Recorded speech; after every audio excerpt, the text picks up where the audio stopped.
오늘 주시는 하나님의 말씀은 마태복음 5장 21절에서 26절까지의 말씀입니다. 제가 봉독해 드리겠습니다. 옛사람에게 말한 바 살인하지 말라. 누구든지 살인하면 심판을 받게 되리라 하였다는 것을 너희가 들었으나 나는 너희에게 이르노니 형제에게 노하는 자마다 심판을 받게 되고 형제를 대하여 나가라 하는 자는 공회에 잡혀가게 되고 미련한 놈이라 하는 자는 지옥불에 들어가게 되리라.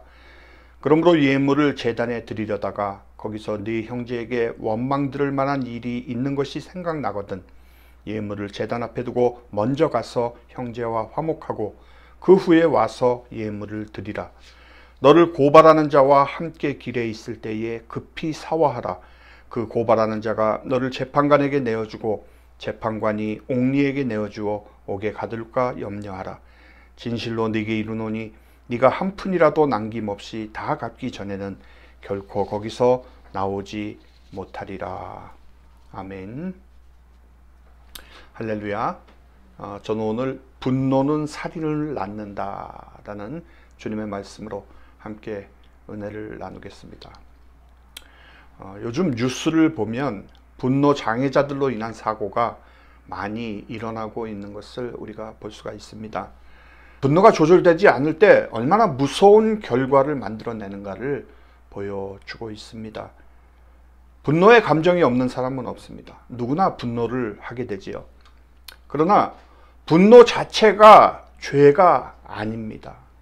근데 분노를 다루지를 않으면, 제대로 다루지를 않으면 그 분노는 아주 빠르게 악한 일과 연결이 된다는 것입니다.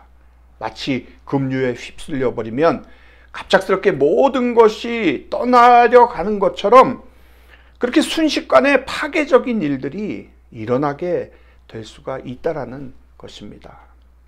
여러분, 우리 주변에서 정말 사소한 말다툼으로 시작해서 칼부림으로 끝나는 일들이 얼마나 많이 있습니까?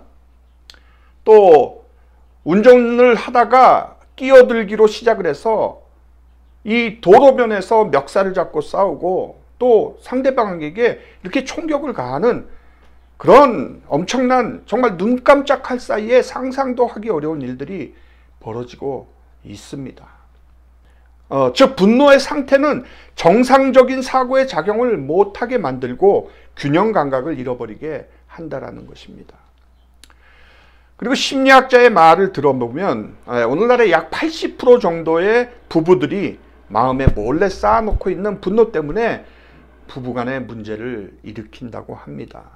그래서 미국의 어느 상담가는 자기를 찾아와서 상담을 하는 부부나 개인들을 놓고 한참 이야기를 듣다가 도대체 문제의 핵심이 무엇인가 이렇게 종잡을 수가 없을 때면 그들의 마음속에 가만히 숨겨놓고 있는 분노가 있는지를 한번 체크를 해본다고 해요. 그러면 거의 80%가 적중을 한다고 합니다. 무슨 말씀이에요? 모든 문제의 뿌리가 그 분노 속에 있다는 것입니다. 오늘 예수님은 본문 21절에서 옛사람에게 말한 바 살인하지 말라.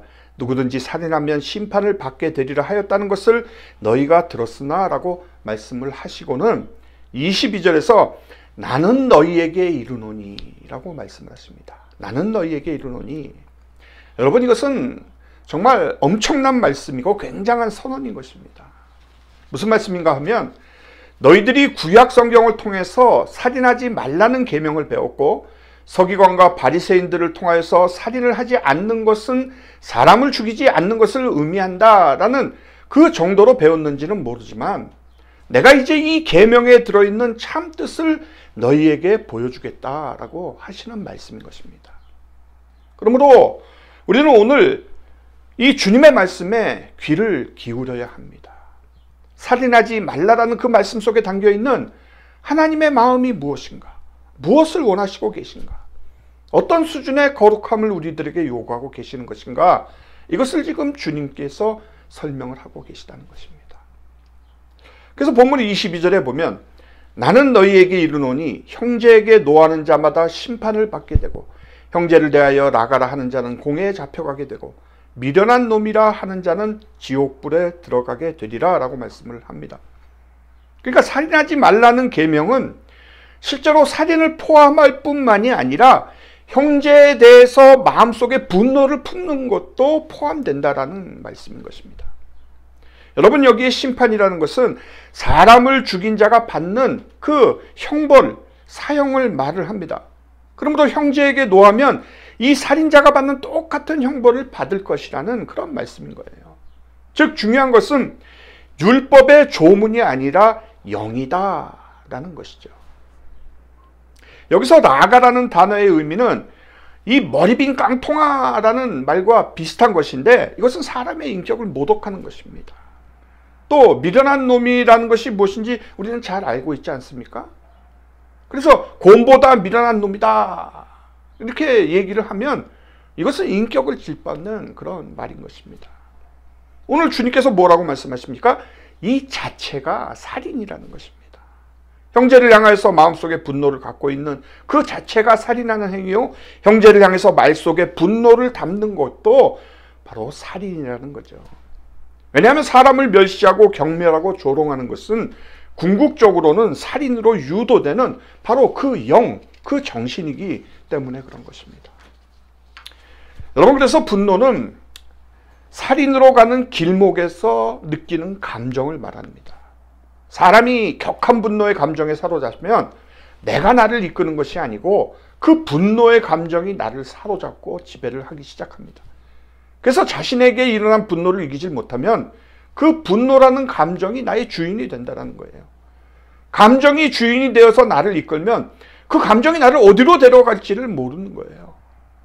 조절되지 않는 감정을 그대로 두면 그것이 곧 살인으로 가게 된다는 거죠.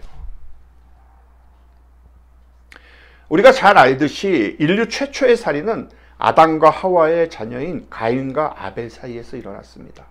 가인은 땅의 소산으로 제물을 삼아서 여호와께 드렸고, 아벨은 자기도 양의 첫 새끼와 그 기름으로 드렸더니 여호와께서 가인과 그의 제물은 받지 않으시고 아벨과 그의 제물은 받으셨다라고 성경은 말씀합니다.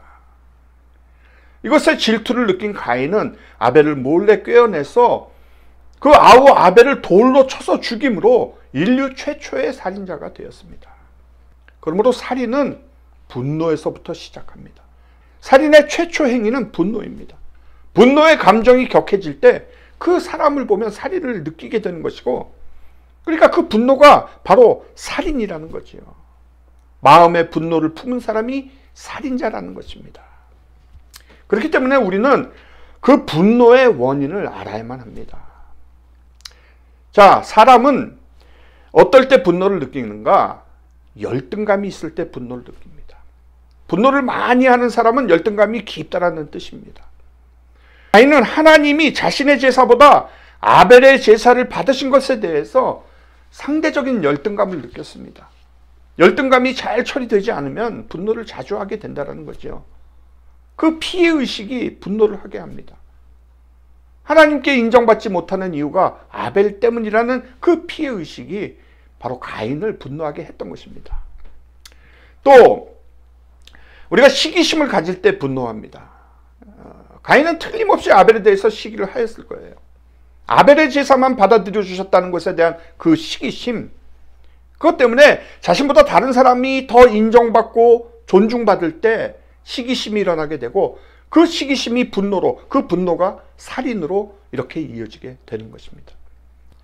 가인은 자신의 제사가 결코 아벨보다 부족하지 않다라고 느꼈습니다. 이 부당한 대우를 받아들이지 못하겠으니 분노하는 것입니다. 근데 그 분노가 사실 누구를 향한 분노입니까? 하나님에 대한 분노인 것입니다. 결국 하나님에 대한 원망의 마음을 가진 것이, 그 원망이 다시 아벨에게 쏟아져 부어진 것이죠. 또 경쟁에서 상대적으로 내몰리면 분노하게 됩니다. 가인은 아벨과의 경쟁에서 졌다라고 그렇게 여긴 것입니다.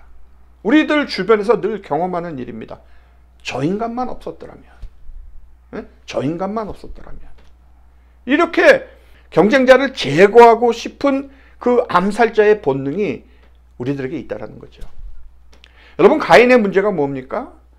자신의 문제, 자신의 약점을 알려고 하지 않았다는 겁니다. 자기의 재물을 왜 하나님이 받아주시지 않았는지에 대해서는 알려고 하지를 않았다라는 거예요. 그렇기 때문에 그는 자신을 정당화하기에 바빴습니다. 자기의 재물이 아벨보다 결코 못하다고 여기지를 않았던 것입니다. 결국 가인은 자기의 생각과 주장에 집착을 한 것입니다. 자기를 돌아볼 생각을 전혀 하지를 못한 것입니다. 그래서 하나님이 가인에게 네가 분하여 하면 어찌 됨이냐라고 가인에게 물었을 때 그는 대답을 하지를 못했던 것입니다. 여러분, 하나님이 가인에게 물으신 이유는 가인에게 기회를 주시기 위하였던 것입니다. 가인아, 화를 내지 말고 너를 한번 살펴봐라. 그것은 화낼 일이 아니야. 화를 내는 것이 답이 아니다. 너를 한번 돌아보고 생각을 해봐.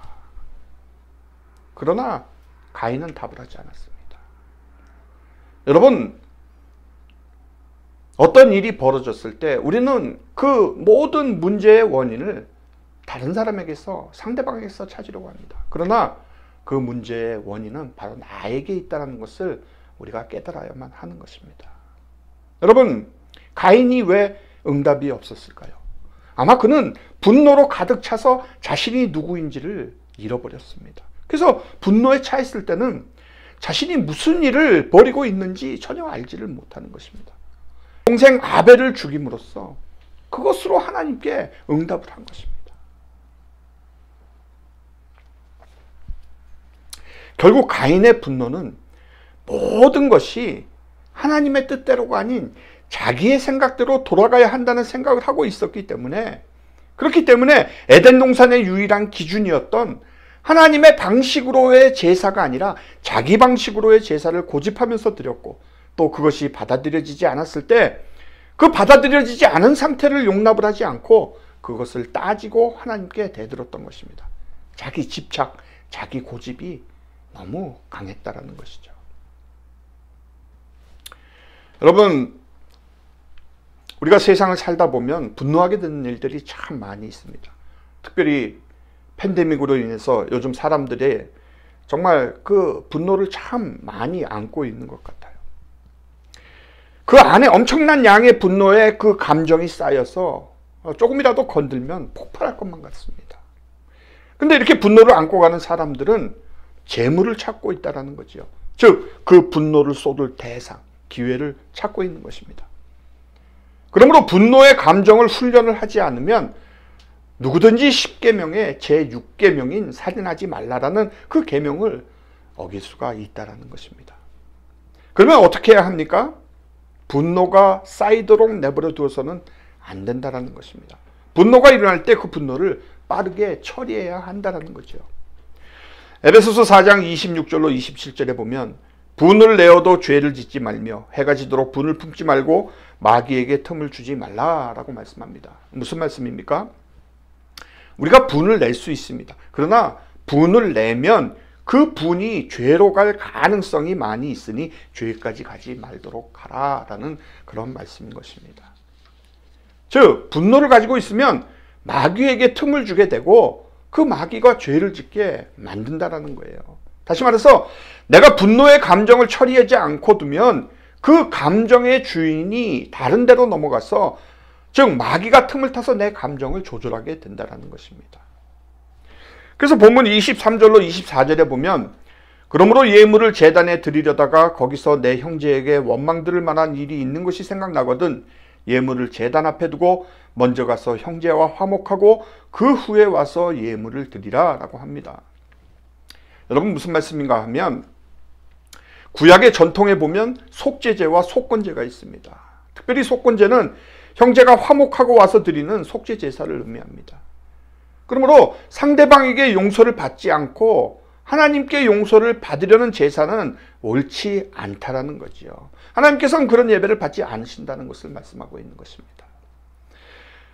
그래서 이어지는 그 25절, 26절 말씀에 보면 너를 고발하는 자와 함께 길에 있을 때에 급히 사화하라. 그 고발하는 자가 너를 재판관에게 내어주고 재판관이 옥리에게 내어주어 옥에 가둘까 염려하라. 진실로 내게 이르노니 네가 한 푼이라도 남김없이 다 갚기 전에는 결코 거기서 나오지 못하리라. 이 말씀은 예수님이 내가 잘못을 해서 상대방이 분노를 했을 때 어떻게 해야 하는지를 말씀을 해주고 있는 것입니다. 그러니까 분노를 일으킨 상대방에게 가서 즉시 지체하지 말고 용서를 구하고 갚을 것이 있으면 다 갚아서 사과하라라고 하는 것입니다. 여기서 사과하라는 좋은 마음으로 사과를 하라라는 뜻입니다. 마지 못하거나 또 피해를 모면하기 위해서 하는 그런 형식적인 사과가 아닌 것입니다. 이것은 상처를 준 사람이 적극적으로 사과해야 할 책임이 있고 상대가 받아들여질 때까지 사과를 해야 된다라는 그런 의미가 담겨져 있습니다. 결국 우리 안에 어떤 부정적인 감정을 그대로 두면 예기치 않은 상태로 확장이 되고 복잡해지기 때문에 가능한 빨리 그 문제를 처리하라는 거죠. 이 말씀을 오늘날 교회에 바로 적용을 해보면 분쟁하는 교회는 그 분쟁을 세상의 법정까지 가지 말고 급히 화해를 하라라는 말씀으로 우리가 받을 수가 있는 것입니다. 왜냐하면 이렇게 되는 경우 옥에 가두는 것도 가두는 것이지만 결코 이러한 모습이 하나님의 그 영광은커녕 세상 사람들에게 비탄을 받을 수 있는 그런 일들이 되기 때문에 그런 것입니다. 사랑하는 성도 여러분, 그러므로 우리는 작은 분노를 소홀히 여기지 않아야 합니다. 작은 분노라도 그 작은 분노를 소홀히 여기게 되면 그 분노가 더 커지게 되고 커지면 또 다른 분노를 낳게 되고 그 분노가 분노로 끝이 나질 않고 분노는 더 큰 분노를 낳게 된다는 것입니다. 그렇기 때문에 커지기 전에 빨리 처리를 해야 된다는 것입니다. 또 잦은 분노를 조심해야 됩니다. 분노가 잦아지면 내 안에 살인 본능이 일어나고 있다는 증거가 된다는 거예요. 그러므로 누구에게든지 불의한 분노를 쏟고 있다면 기본적으로 삶의 태도가 깨어져 있다는 것입니다. 그것은 하나님과의 관계도 깨어져 있고 이웃과의 관계도 깨어져 있는 상태가 되기 때문에 그것을 하나님 안에서 통제하는 그런 훈련을 우리들이 하지 않으면 바로 살인죄도 범할 수가 있게 된다는 거죠. 그래서 우리가 하나님의 백성이 되면 이런 분노의 감정까지도 하나님의 은혜 속에서 구속을 받아야 합니다. 그러려면 어떻게 해야 됩니까? 바로 성령의 도우심이 필요한 것입니다. 성령의 9가지 열매 중에서 우리가 붙잡아야 할 열매가 오래 참음인 것입니다. 근데 이 오래 참음의 성령의 열매는 우리의 힘으로 되는 것이 아닙니다. 하나님의 도우심이 절실하게 필요한 것이에요. 그러므로 분노의 감정을 가지고 내가 이기려고 애써서는 안 되고 하나님의 도우심을 구해야만 하는 것입니다. 성령이 도우시도록 하면 그때 우리의 의지가 감정을 이기는 훈련을 지속적으로 하게 되고 어느 순간 나도 모르게 분노가 줄어들기 시작하고 분노가 컨트롤되기 시작하고 분노와 전혀 다른 오래 참음의 열매를 맺게 되는 그런 온유한 성품의 사람이 될 수가 있는 것입니다. 우리 모두 이러한 은혜가 저와 여러분들에게 있기를 주님의 이름으로 축원합니다.